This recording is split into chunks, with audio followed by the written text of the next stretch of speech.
Alice's Adventures in Wonderland. Chapter 12, Alice's Evidence. "Here!" cried Alice, quite forgetting in the flurry of the moment how large she had grown in the last few minutes, and she jumped up in such a hurry that she tipped over the jury box with the edge of her skirt, upsetting all the jurymen onto the heads of the crowd below, and there they lay sprawling about, reminding her very much of a globe of goldfish she had accidentally upset the week before. "Oh, I beg your pardon?"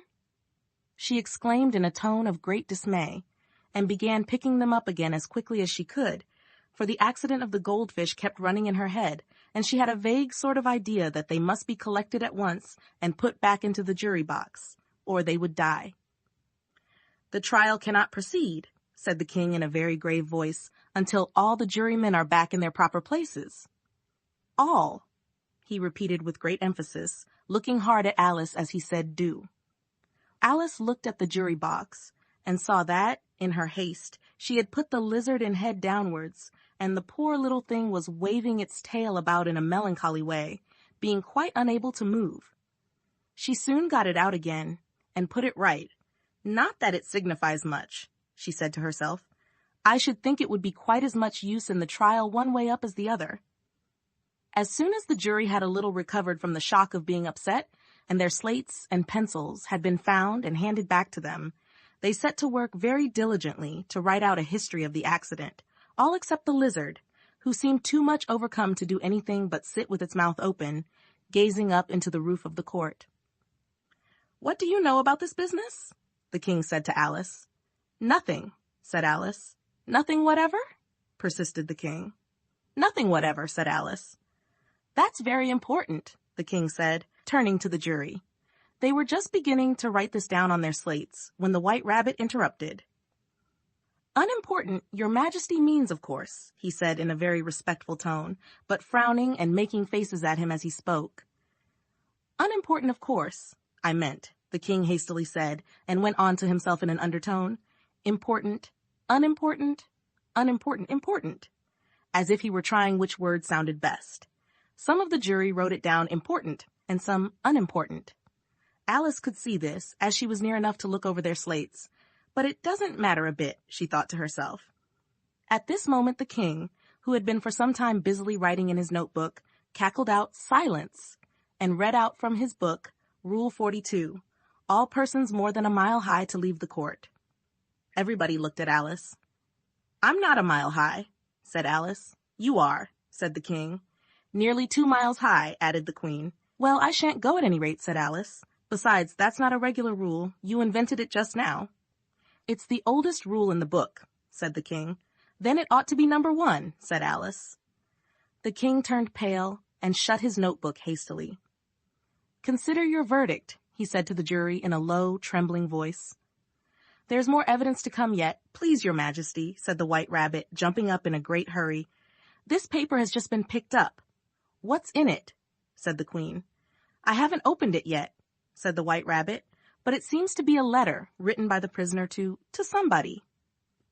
"It must have been that," said the king, "unless it was written to nobody, which isn't usual, you know." "Who is it directed to?" said one of the jurymen. "It isn't directed at all," said the White Rabbit. "In fact, there's nothing written on the outside."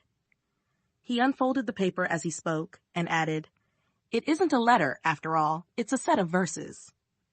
"Are they in the prisoner's handwriting?" asked another of the jurymen. "No, they're not," said the White Rabbit. "And that's the queerest thing about it." The jury all looked puzzled. "He must have imitated somebody else's hand," said the king. The jury all brightened up again.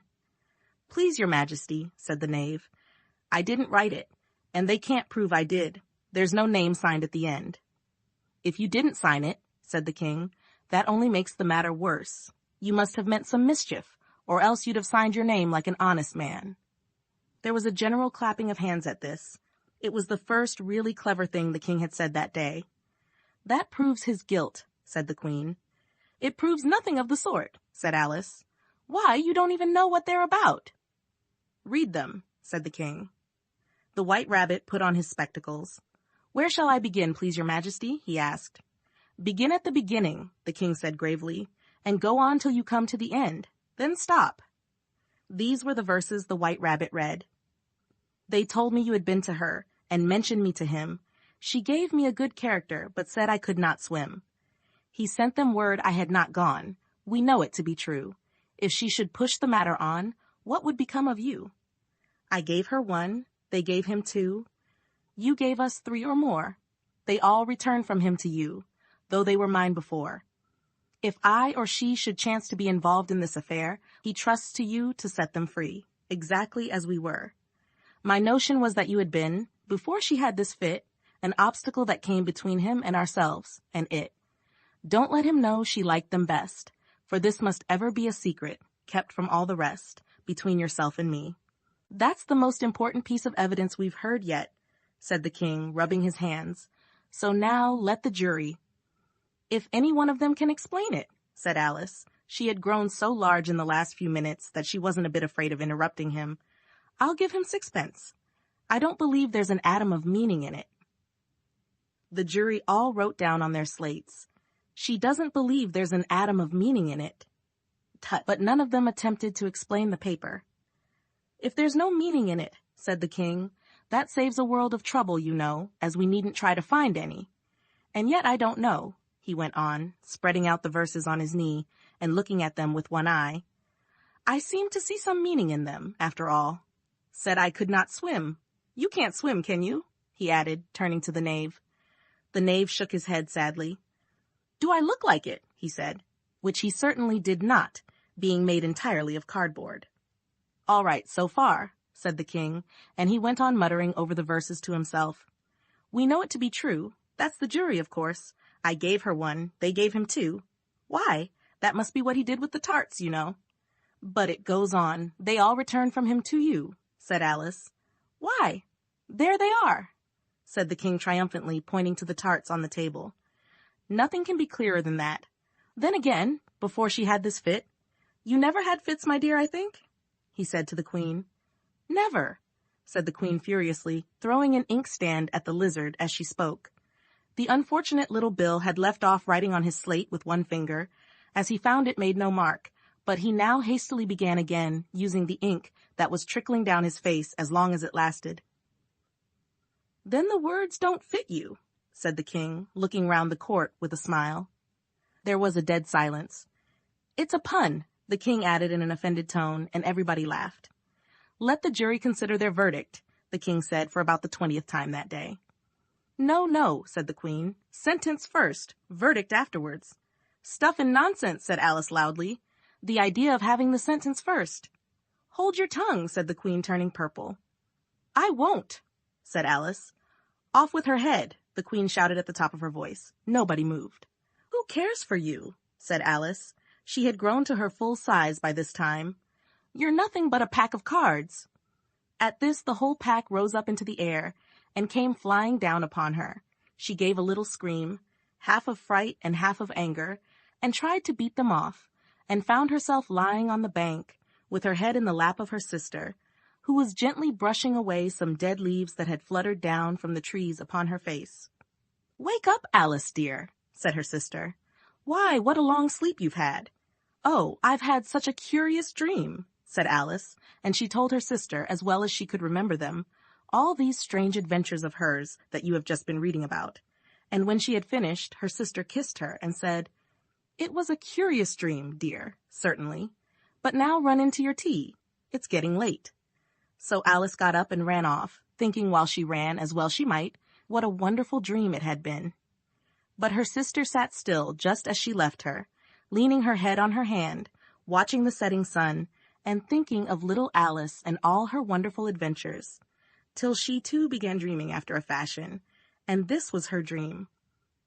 First, she dreamed of little Alice herself, and once again the tiny hands were clasped upon her knee, and the bright eager eyes were looking up into hers. She could hear the very tones of her voice, and see that queer little toss of her head to keep back the wandering hair that would always get into her eyes, and still as she listened, or seemed to listen, the whole place around her became alive with the strange creatures of her little sister's dream. The long grass rustled at her feet as the white rabbit hurried by. The frightened mouse splashed his way through the neighboring pool. She could hear the rattle of the teacups. as the March Hare and his friends shared their never-ending meal, and the shrill voice of the queen ordering off her unfortunate guests to execution. Once more, the pig baby was sneezing on the Duchess's knee, while plates and dishes crashed around it. Once more, the shriek of the griffon, the squeaking of the lizard's slate pencil, and the choking of the suppressed guinea pigs filled the air, mixed up with the distant sobs of the miserable mock turtle. So she sat on, with closed eyes, and half believed herself in Wonderland, though she knew she had but to open them again, and all would change to dull reality. The grass would be only rustling in the wind, and the pool rippling to the waving of the reeds. The rattling teacups would change to tinkling sheep bells, and the queen's shrill cries to the voice of the shepherd boy. And the sneeze of the baby, the shriek of the griffin, and all the other queer noises would change, she knew, to the confused clamor of the busy farmyard, while the lowing of the cattle in the distance would take the place of the mock turtle's heavy sobs. Lastly, she pictured to herself how this same little sister of hers would, in the aftertime, be herself a grown woman, and how she would keep, through all her riper years, the simple and loving heart of her childhood, and how she would gather about her other little children and make their eyes bright and eager with many a strange tale, perhaps even with the dream of Wonderland of long ago, and how she would feel with all their simple sorrows and find a pleasure in all their simple joys, remembering her own child life and the happy summer days